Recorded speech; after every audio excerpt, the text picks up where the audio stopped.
Awalnya bisa dibilang sebuah estate dan tiba-tiba menjadi MPV besar dengan sliding door.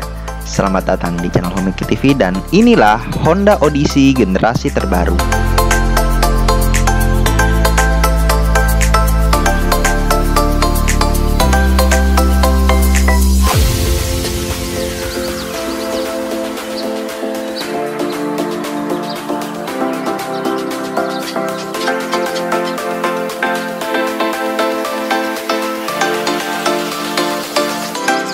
Honda Odyssey yang dulu berbasis dari Honda Accord dan mulai beranjak ke sebuah luxury MPV dengan 7-seater serta menjadi rival dari Toyota Alphard di Indonesia.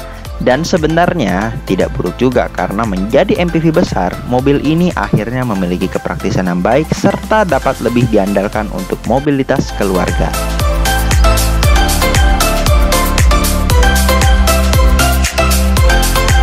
Bagian depan mobil ini memang lebih pipih dari generasi sebelumnya dan lebih sleek juga, lantas dengan bahasa desain solid wing face yang lurus dan simetris, dan di logo Hondanya yang berbahan akrilik ini karena terdapat sejumlah fitur safety aktif Honda Sensing, serta dengan lampu yang mirip sekali dengan Honda CR-V, Civic, dan Accord, LED multi reflektor serta fog lamp dan lampu sen menyatu dengan 3 baris dan LED.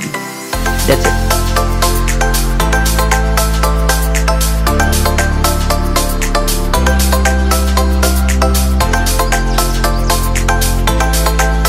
Lantas perubahan juga kentara di bagian samping mobil ini yang terlihat lebih rendah dari generasi sebelumnya karena mobil ini termasuk pasar Amerika, jadi ada reflektor samping standar Amerika. Velg bertambah besar dengan two-tone 19 inci, spion surprisingly dengan auto dimming, jadi kalau ada mobil yang menyilaukan di belakang, ia secara otomatis akan meredup. Serta lekukan garis di pintu dan melihat ke pilar D kentara sekali dengan Honda Mobilio. Bahkan dulu sempat ada kabar bahwa Mobilio terbaru adalah mobil ini. Jangan-jangan naik kelas.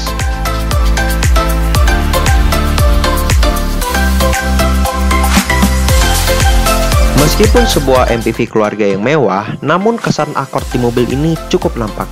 Dengan adanya lampu yang dihubungkan dengan garis hitam tegas, serta spoiler mobil ini dibuat seakan besar dengan ada aksen hitam di samping kanan kirinya, antena shark fin, dan kalau kita membuka bagasinya setelah membukanya secara elektrik dan luas dengan kapasitas 32 liter, rasanya cukup untuk 2 koper besar sekalipun.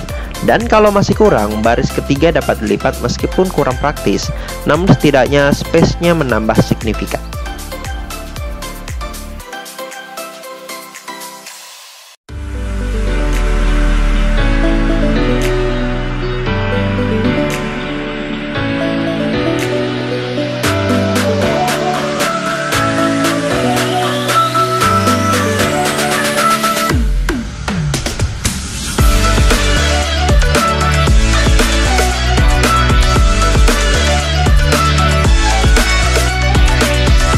Masuk ke dalam, nuansa Amerika yang banyak lakukan tegas sangat kental di sini.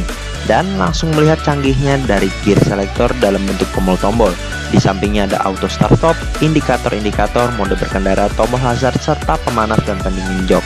Head unit lengkap dengan navigasi satelit, Apple CarPlay, Android Auto, serta kompatibel dengan dashcam.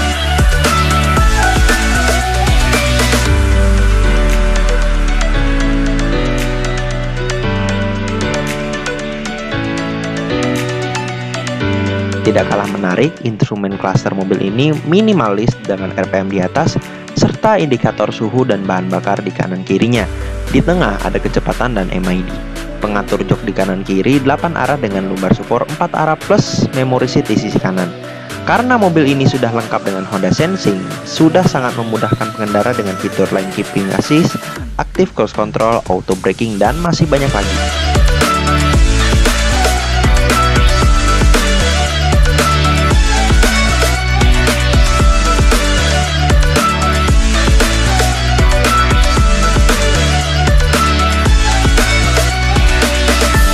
Dan karena mobil ini sebuah MPV sehingga dibutuhkan kepraktisan. Dan di baris depan untuk charging bisa lewat USB slot, ada aux input juga. Dan kalau handphone Anda flagship dapat menggunakan wireless charging. Lantas untuk botol minum disediakan 2 cup holder di depan.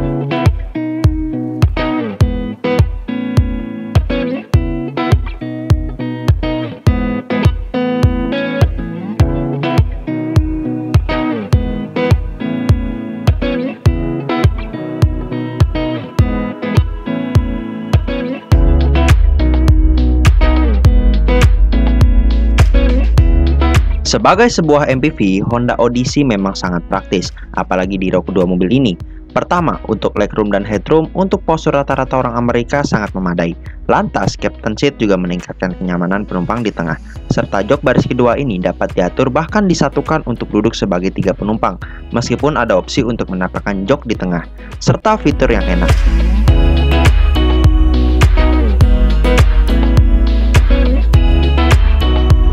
Mobil ini ada sunroof plus rear seat entertainment, ditambah dengan kamera untuk memantau penumpang di tengah yang citranya dapat dilihat dari head unit tadi. Di bawah sini ada slot USB dan HDMI untuk sambungan ke rear seat entertainment tadi, lumayan bisa main PS, serta cup holder dan ada lagi di sisi pintu, dan untuk privasi ada sunshade. Serta AC yang berada di sisi-sisi pintu yang dapat diatur suhunya, jadi dapat triple zone auto climate control.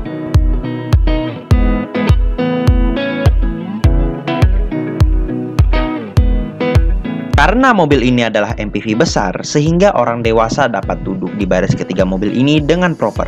Legroom dan headroom cukup memadai, dan kita tidak dianaktirikan di sini karena ada kisi-kisi AC yang posisinya pas. Lantas ada jack audio, USB slot juga ada, dan karena ada 11 speaker di mobil ini, jadi di belakang ada lagi yang posisinya pas sekali untuk didengar. Lebih unik lagi, mobil ini ada vacuum cleaner sendiri yang tersimpan rapih di bagian bagasi. Pokoknya duduk di semua row mobil ini dapat kodrat yang sama.